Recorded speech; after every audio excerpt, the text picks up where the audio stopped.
బరబ్బాను విడుదల చేయమని మరలా కేకలు వేసిరి. ఈ Barabbas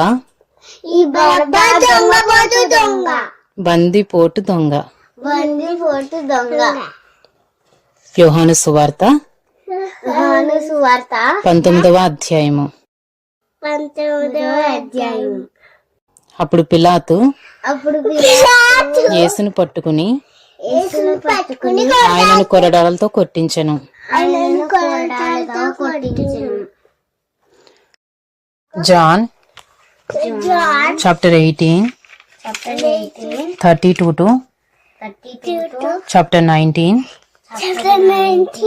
1. This was to fulfill the word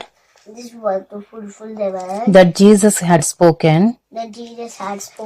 to show by what kind